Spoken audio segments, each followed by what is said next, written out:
I'm your host, Kaylee, and this is Rebel Wellness.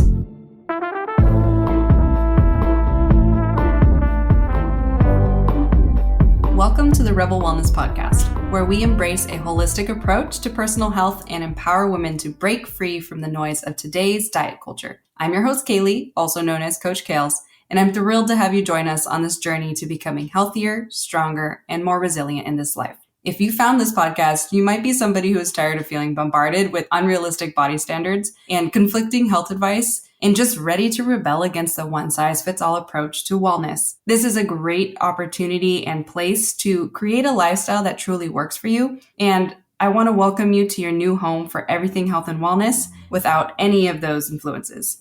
Rebel Wellness is rooted in the belief that true wellness goes beyond just diet and exercise. It's about nurturing our minds, bodies, and souls in a way that aligns with our unique needs and values. So if you are new here, I want to extend a very warm welcome. And if you are a ride or die, hello again. So happy that you have returned. Welcome back to this week's Hot Takes Summer episode. This series is where I've been taking you guys through my raw professional opinions on all these current spicy topics that are floating around in the health and wellness space. So do know that these are always my opinions and my thoughts and my hot takes. They're not like perfectly polished, researched, and scripted podcasts. So, but I've gotten a lot of feedback from you guys that you guys are enjoying this kind of method and process, I would say, sometimes a little bit more than the polished stuff, some of you have said, because it's actually the way I respond to my clients when I'm with them one-on-one over the years. It's kind of the way I talk through things with them because I love everything health and wellness to remain a conversation, because as we've seen time and time again, as science changes, we learn more and different bodies do different things. It's still just like a person-to-person situation. Like nothing is super black and white. Some things are, but overall, I would say that that's what makes these hot take summer topics really fun to talk about, because they're just things, they're just concepts. And I'm just gathering this decade of professional experience in the fitness and nutrition space that I've had as a private personal trainer, professional nutritionist, certified nutritionist rather, and a lot more. It's been kind of a really fun, wild ride this last early decade. I'm about to cross over into my 30s. It's just kind of like, we're just going to take a tangent here for a moment to just kind of reminisce on the craziness that was being a 21-year-old entrepreneur in the fitness and wellness space and shifting into where we're going now. And it's really amazing to see how everything has changed and molded and shifted over the years in this whole fitness and health space in general. However, I will say a lot of stuff always kind of remains the same. I've seen stuff cycle back over and over, time and time again. And that's what kind of brings me to today's topic. And I'm going to be giving you actually rapid fire hot takes on the most common fitness performance supplements that I see people use. And a lot of it, you're going to want to stay tuned, because especially if you're somebody who's newer to fitness or you're not sure from like Fit Talk or any of that what is actually worth your time and money, I'm going to give you my down low on it, because I spent so much time and money on supplements in my early years, and I'm going to give you so many hot takes and tips and secrets on what is just totally not worth it and what I've actually found to be beneficial and help. So hopefully this information is helpful to you. And as always, if you are learning something, liking something, whatnot, share this with somebody you think could also learn and enjoy my podcast and this topic. And I would love for you to join our community on social media. We currently have a dedicated Instagram page that we're growing right now at Rebel Wellness Podcast on Instagram. And you can also follow my flagship coaching page at Coached by Kales. Also, if you want some freebies, I actually just updated and uploaded, a Stan store where you can get 2 freebies at the moment, but there will be more and more, and also some very awesome educational courses and possibly more resources to come. So if you want to get on the email list to be notified when I've got tons of great health and wellness for my female listeners, oriented courses and things like that. If you want to be notified, the first person to know when they drop, go to stan.store/Kales, Kailes. So that's stan.store/Kales. And you will see I have 2 great freebies I've created for you from scratch, just me, and didn't pay anybody to do them. It is a free macronutrient grocery list. So kind of a fun template for you to be able to print out, look at your meals for the day or for the week rather, and make a grocery list that supports if you're following macronutrients or if you're trying to orient more rounded meals into your lifestyle. Like I've mentioned before in past episodes, the macronutrient series in May was a huge hit. Some of our most listens out of any of the episodes so far in this about half year that we've been launched, which is amazing and super fun. But I created a really special grocery list for you to kind of see. You don't actually even need to print it out and write on it. You can kind of just write in your notes and reference it, or just reference it while you're at the grocery store, like save it to your photos on your phone. And it's a great resource for you. So you can download that for free on my Stan store. And you also have access to a free downloadable 14-day ab challenge. That was a really fun way for you to do 2 weeks of daily or nearly daily abs. And it has a whole bank of different ab movements that you either can pick from or you can follow based off of what day it is. And this challenge I've ran several times with some of my clients, or actually all of my clients. And it's been interesting to see how many people had some awesome results just from following abdominal movements daily for only 14 days. And a lot of them said that it made ab workouts way less daunting for them in their programming. So check that one out too. It's on there for free. And if you'd like to connect with me, I also have the option for you to book a one-on-one discovery call with me if you just wanted to chat about some of your health stuff going on, see if coaching is right for you with me, and all the above. So that is my stan.stores/Kales. And I can also add you to my email list from that too, if you are somebody who wants to be notified when all that cool stuff drops. Okay, so let's go right into our topic of the day. So I've got a list I've compiled of the most popular, frequently used, and asked about fitness-oriented supplements that are available to anyone. So none of this stuff is medical advice because it's all over the counter. And frankly, majority, if not all of it, is unregulated because any supplement that is over the counter does not have to be regulated unless it has certain labels on it, like the USDA organic or anything like that.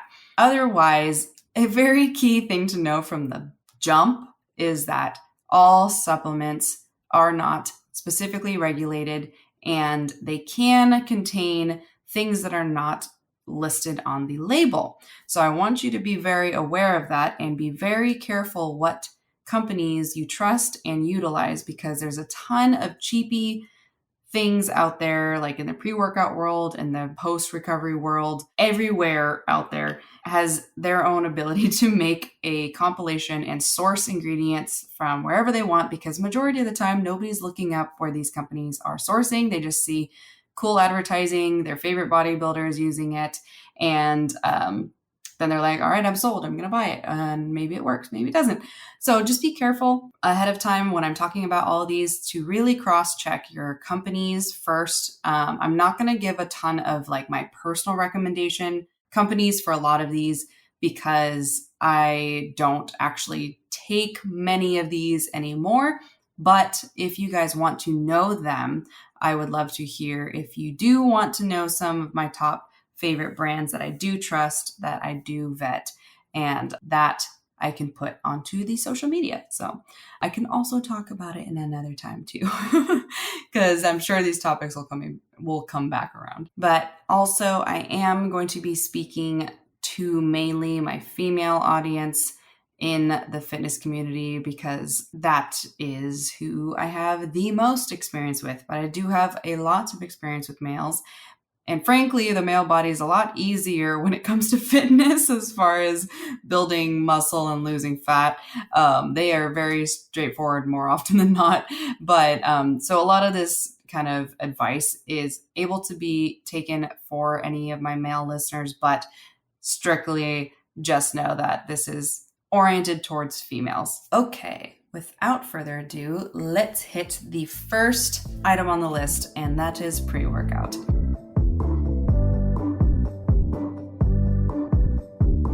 So I'm sure you're not surprised about this topic at all. This is easily the most asked fitness enhancing supplement that I have ever gotten questions about, like so consistently. And it's very interesting because there's a whole bunch of different angles I could go about this one. But in general, I have a few thoughts. So early in my career, for a little quick story time, I was taking NO Explode and sometimes C4, but mostly NO Explode because I really liked they had like a strawberry lemonade flavor. And it would make me super itchy and kind of like jacked out, cracked out. And it just made me like need to lift. And I remember I overtrained all the time on that pre-workout. I didn't realize I was overtraining until I got through my degree in college in kinesiology and everything and discovered that, I've been experiencing like DOMS, aka delayed onset muscle soreness, which is damage to your muscle fibers past the extent of where it's beneficial. It happens once in a while that you get DOMS, but if you're getting it consistently, you're kind of just beating down your body and you're getting a lot of diminishing returns, meaning that what you're doing is no longer benefiting for how much effort and stress you're putting on your body. So it's very common in early stages of lifting to do that. And pre-workout will take you to that level more often than not. I know a lot of people say, well, I just don't have energy for the gym without my pre-workout.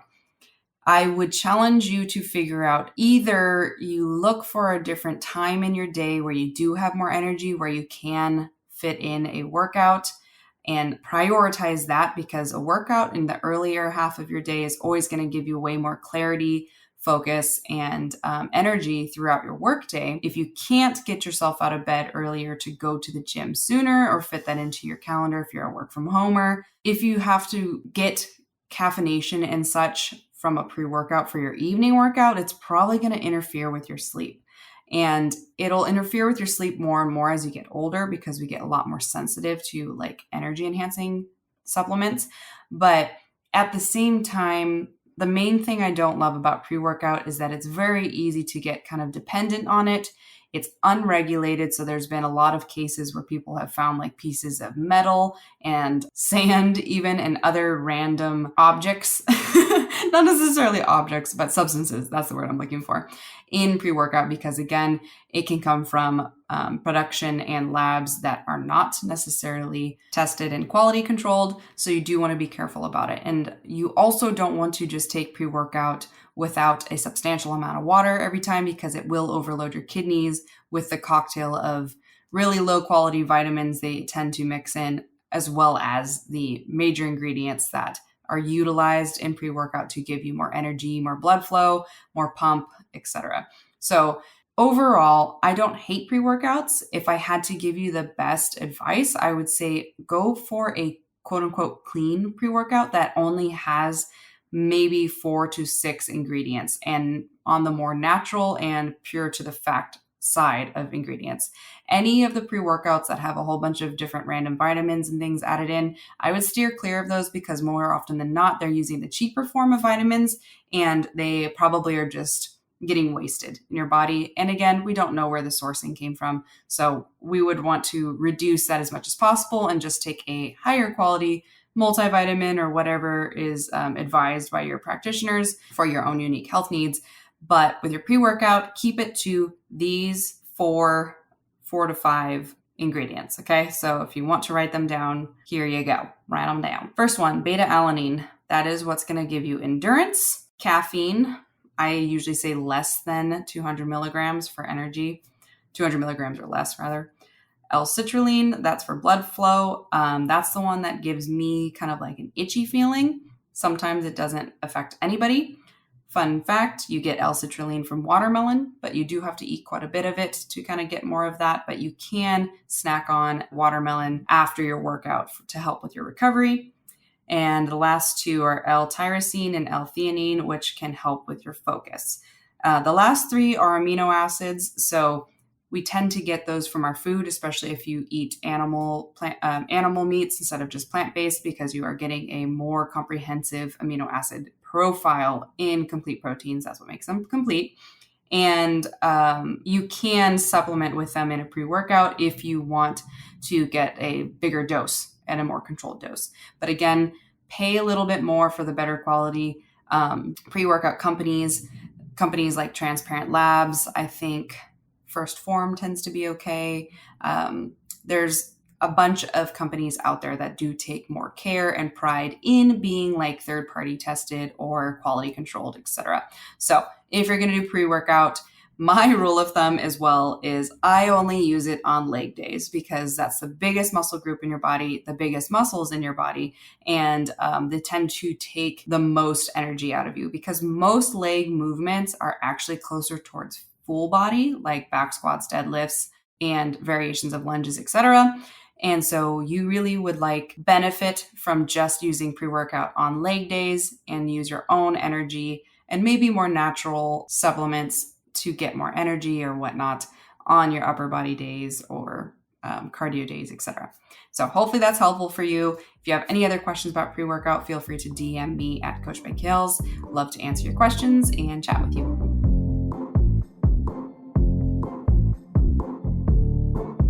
Okay.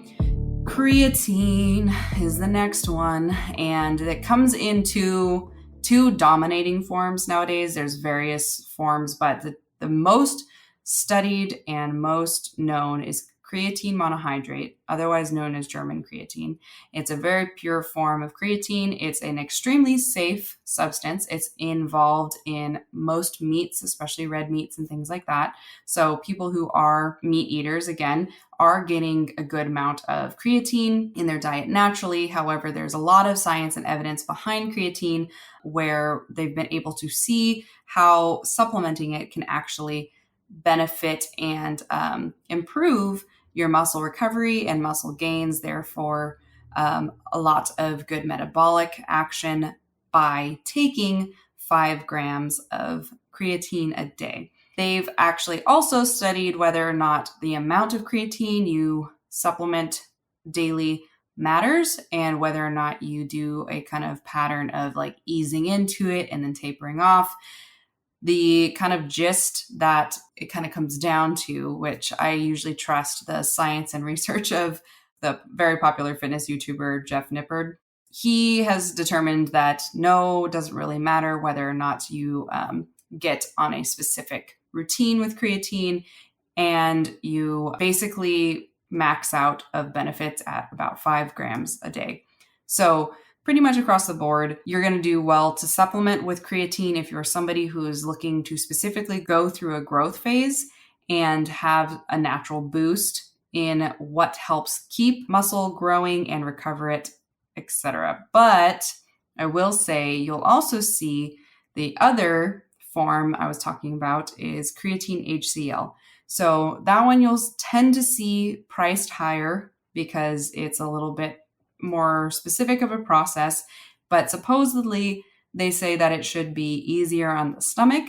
So a lot of people use creatine HCl if they have sensitive stomachs that get reactions from creatine monohydrate. However, again, there's not a lot of science done on creatine HCl because it's newer, and most people have found that it's kind of not worth the increase in the price tag and kind of negligible how different it is for the body, for your stomach, and more. So if you want to spring for HCl, you could try it. But again, you're probably going to do just fine or better taking a higher quality, because of the company, higher quality creatine monohydrate. And that's a very common one. Again, Transparent Labs has a really good quality creatine monohydrate powder. That's the one that I use time to time. I will also say that one of the side effects that is negative I have seen happen, or two negative side effects that can happen with creatine for my females. The worst one, we'll start with the not as bad one. The common one that is going to happen to most everybody is that you will have water retention, not water retention that's going to stay around forever, but a small amount of water retention of like 1 to 3 or 4 pounds of water, depending on the person's body and their hydration levels, because it helps hold water in the muscle to recover better. So when you are supplementing creatine, it's very common to have a little bit more water retention during that time period, but it's helping that muscle be nourished and recovered fully. So when you do phase out of creatine or just stop creatine altogether, you're going to drop that water weight within like maybe 4 to 5 days is the common timeline for a lot of my clients. The worst side effect that I've seen that has happened to me in the past, has happened to several of my clients when they've tried creatine, is that they get acne, and more like androgenic acne, so like jawline, chest, and back. This is because when you do have more muscle and more muscle stimulated rather, you get a spike in testosterone. Strength training is one of the best ways especially because there's a huge epidemic of women that are really low on testosterone. If you didn't know already, we need testosterone. Testosterone is actually the main thing that helps us manage our body weight better and actually stimulate burning fat. This is why males can lose fat really fast. Like they basically just stop putting cream in their coffee and they've lost 4 pounds of fat. So when you are chronically low or just low in general on testosterone, one of the most natural, easy ways to increase it is through strength training. And if you are somebody who already has like a healthy amount, or maybe your body has been not used to having testosterone, you might get a reaction temporarily of acne that comes in. And so some people don't enjoy this reaction. So if that happens to you, just stop taking it and it's okay. Or you could try to continue taking it, see if it'll just subside. And if the acne doesn't go away, then maybe just taper off too. But that is worth noting for creatine as far as a hot take goes. But to close creatine out, do I think you should take it? If you want to gain muscle, improve your recovery, and see if you can add more lean mass during a growth phase, 100%. Creatine is safe, well tested. And again, if you get a high quality version, you're going to do just fine to try and utilize that to finally get a little bit more muscle than maybe if you weren't taking it. Also, you can still gain muscle and do well without taking creatine, but as far as supplements go, that is a great one for muscle building. Okay, so rapid fire for protein powder, because obviously protein powder is very, very, very common in the fitness space. It is a superfood because it is a completely nourishing, nutrient-dense, I guess that might be a little redundant, but it's a nutrient-dense form of a complete protein that will fuel and help you build muscle, and is also technically kind of a meal, depending on what kind you get. But again, quality matters as everything else. And I'm speaking specifically about whey protein powder. There's a lot of people, if you didn't listen to my dairy chat, that was last Sunday's, go and listen to that one. But there are 2 different types of proteins involved in milk, and that is casein and whey. Whey is the most common one that people utilize for muscle building and maintenance, leaner bodies overall. Casein is also a good one if you are somebody who can process casein. If you can't, you might not do well with like milk protein isolate, such as like Fairlife shakes, or versions that are just like milk protein. If it just says that on there, that means that casein will be involved. The only ones that work well for me, and the ones that I tend to recommend the most to my clients, especially my female clients, because most females don't do really well with casein, would be whey protein isolate. And you will pay more for it because it is a real food item and it has been very finely processed to isolate the whey, hence the whey isolate. So it's taken out a lot of the lactose and any of those irritants and made you a really nice superfood cocktail for you to have to help your muscles recover and grow. There are options of vegan protein powders. I would only look for the ones that describe their protein powder being a complete amino acid complex. Most protein powders, if they're only one type of protein, like brown rice protein, or a common one is pea protein, of course, they can be more of a complete protein, but they may not sit well with your stomach. So like for me, with anything that has pea protein in it, like especially the pre-made shakes, unfortunately, I was trying to incorporate those in at different times in my gym routine, and for some reason, there's some ingredient in it that literally makes me barf. Like I will get pale, sweaty, and then literally barf after I've had 2 to 3 of the different variations of plant-based protein shakes. I haven't determined for myself what the ingredient is, but unfortunately the last 3 years where I've tried to incorporate those, they have made me sick. So something to be aware of is that not all the concoctions of different processed plants will be healthier or as healthy as a whole food nutrient source. So if you are somebody who's plant-based, I would go more towards like organic, high protein, dense tofu or tempeh, different things like in those zones of a more complete plant-based protein that is a natural food version than a lot of these like Vega proteins and stuff. Not a big fan of them. If I had to pick one, I would go with Sprout Living, and I believe you can use code CBK15, and that it's in my show notes. Look at the affiliate links, and they have some amazing protein powders through Sprout Living that don't tend to mess with your stomach. Some of their blends have messed with some of my clients' stomachs. So again, do the tester packets. They sell test packets, and find which ones work best for you.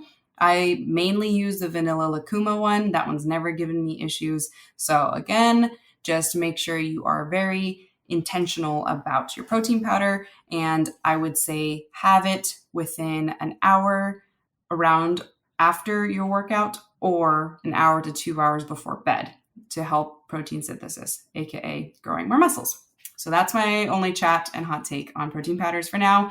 If you want to learn more about protein and such, go to, I believe it's episode 20 on the macro series.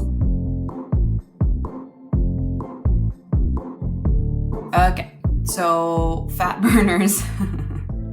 This would probably be the quickest of the rapid fire hot takes.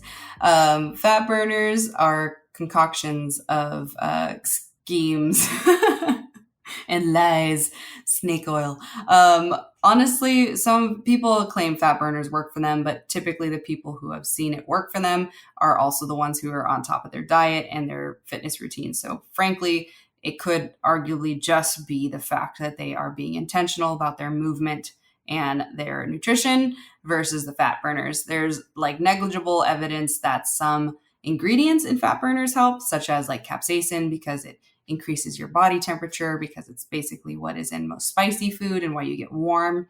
The amount of calories burned through capsaicin is, I think it's somewhere around, again, Jeff Nipper did a study on this or researched it, only 7 calories per several minutes or so, or maybe per meal.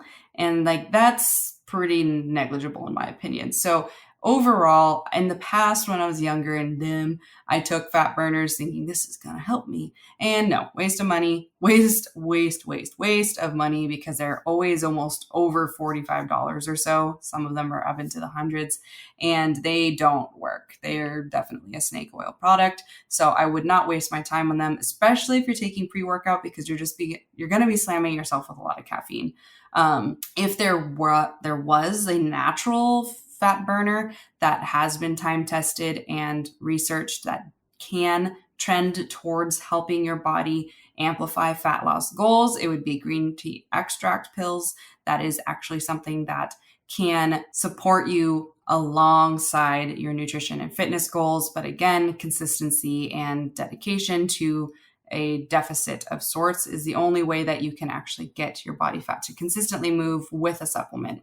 And it is important to know supplements do supplement something. They are not to be just taken on their own or as the main character of the play. They are the little side characters that support the theme. So the theme must be a fitness routine that's going to support your goals, and a nutrition routine that is going to support your overall health and goals as well. So that's important to understand.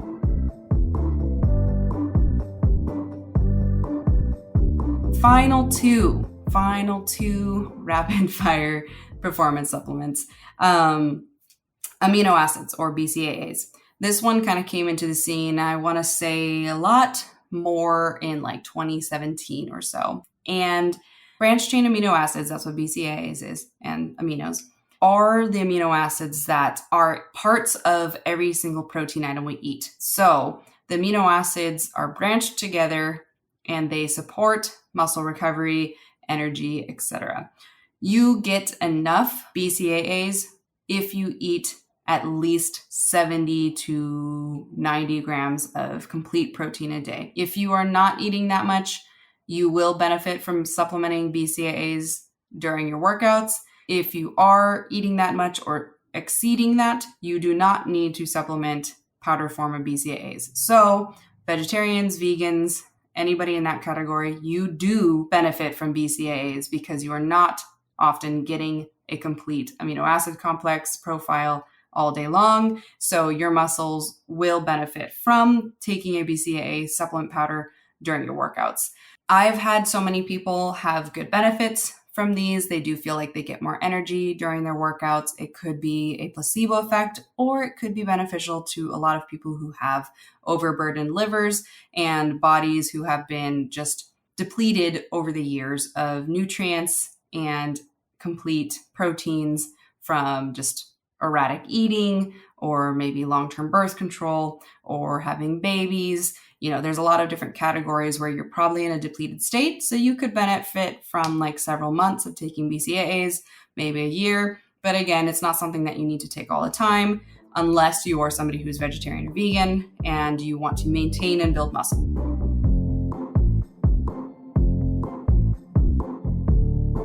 Okay, final topic, and that's electrolytes. And if you're my client listening to this, you're probably like, LOL, I've heard this chat a million times. So because I've said it so many times to every single client, and everybody is a professional now at their electrolytes, I have this whole chat down pat. Okay, electrolytes, they are how your brain communicates to your muscles. So if you're cramping a lot, you don't have enough electrolytes, or one of the electrolytes is not, aka minerals, is not in enough concentration in your body to balance out the others and support your muscles, therefore. So if you're somebody who's constantly getting Charlie horses and things like that, you're probably a good candidate to take specific electrolytes in a powder form, not Gatorade. I do not support Gatorade, Pedialyte, vitamin water, any of those kind of cheapo,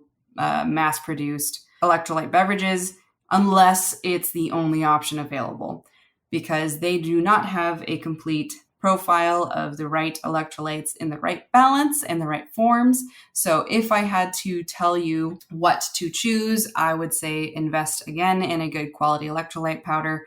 The really popular ones that I do actually support would be Nuun's, N-U-U-N, those, Redmond Relight, that is probably my more top, very specific electrolyte replenishing powder. I trust the manufacturers and the quality of the ingredients in general. Then next would probably be like LMNT. That's a really popular one that does get a lot of like talk time on podcasts. It's very salty. I would tend to recommend Element just for like keto people or low carb people, but that is an option out there. And there are several new ones coming out into the field, like Clean Cause. The Yerba Mate brand actually has their own electrolyte powder too. That's pretty good. They only have like 2 flavors though. But I would go for those. I would stay clear from like the Gatorade, the Pedialytes, the Liquid IV. Liquid IV doesn't have good balanced electrolytes in my opinion, and it has a little too much sugar.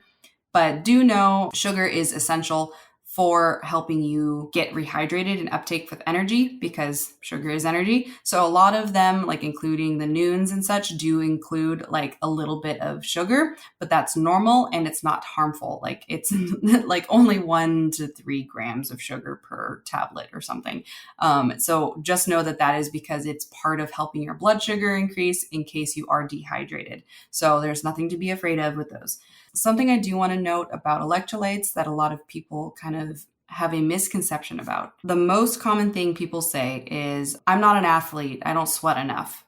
And that's so misleading, because if you work out, if you go to the gym or any of those things, even if you walk outside a few times a day, you are moving and sweating more than you, even if you feel it. You may not feel it. And the worst time that you actually don't even realize you're sweating out almost 1 to 2 pints of water is in your sleep. You actually sweat a lot in your sleep, even if you don't think so. And so we actually have to replenish our electrolytes daily. And if you're somebody who's never put intention into that before, you have a little bit more to go by replenishing them. If you don't know what the main electrolytes are, it's sodium, potassium, magnesium, chloride, and calcium. And you want to see almost all of those minerals involved in an electrolyte powder. If you don't, it's probably not the best one. But again, depending on where you're at, like when we were in Thailand, we were sweating our pits off and we stopped in and they had just kind of this random one that had a packet. We couldn't even read it, but the guy at the pharmacy said it was electrolytes. So we just took it because we're like, yeah, well, it should have some of the stuff that I need. So sometimes there's scenarios where that happens, but if you can control it, if you can stock your house for your day-to-day electrolytes, I would get the Redmond Relight or the Nuun tablets or the Nuun packets, anything that's got a better quality nutrient composition to be the best quality electrolytes. Okay. So do know you should be taking them. You can have some daily. I wouldn't do like a whole ton unless you're like somebody who is, again, like keto or an athlete, or you've gone to a spin class where you just dripped buckets of water. But even if you're sweating like moderately, you're depleting your electrolytes because it comes out in your sweat, it comes out in your pee and more. So do not think that you're getting enough electrolytes or minerals, because most of our water nowadays is actually purified and everything is removed from it. So we actually don't hydrate with purified water. We might think we are, but we don't. We actually hydrate with mineralized water because that is keeping the balance in our kidneys, and the rest of our water in our body is controlled by our kidneys. So whether you swell up a lot or you're constantly dehydrated, that means that you have an imbalance in your electrolytes based off of your kidney health. And so take care to be on top of your electrolytes. That's going to be the last thing I'll say about that.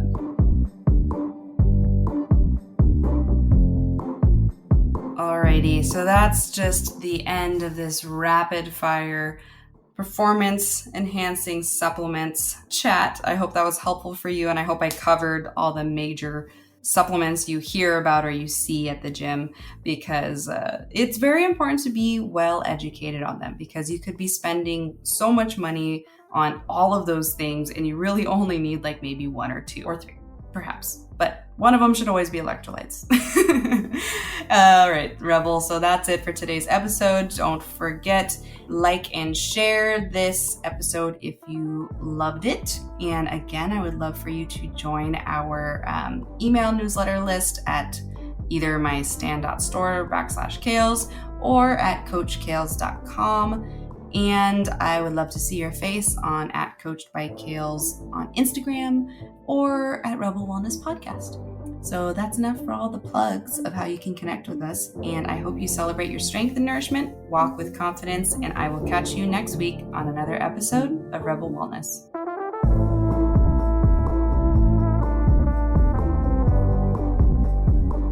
Hey you, thanks for tuning in to our latest episode of Rebel Wellness. If you've been enjoying our conversations around health, fitness, and wellness, we have some exciting news for you. We've recently launched an Instagram page for the Rebel Wellness Podcast, where we'll be sharing inspiring quotes from every episode, behind the scenes moments, and updates about upcoming episodes. So be sure to follow us at Rebel Wellness Podcast on Instagram to stay connected with our community. and it's growing, so I'm really excited about it. That's not all though. I also want to introduce you to @CoachedByKales, which is my flagship fitness and wellness coaching business, as I am so passionate about empowering individuals like you to live their healthiest and most enjoyable lives. So if you would love to join me there as well, follow my page for daily inspiration, fitness tips, nutrition tips, sometimes even healthy recipes, as well as debunking more myths around the health and fitness industry in general. By following both pages, you'll be joining a community of like-minded individuals who are all committed to living their best lives as well. So don't hesitate, hit that follow button and join us on this journey to wellness. Again, thank you for listening, and I hope to catch you on the gram.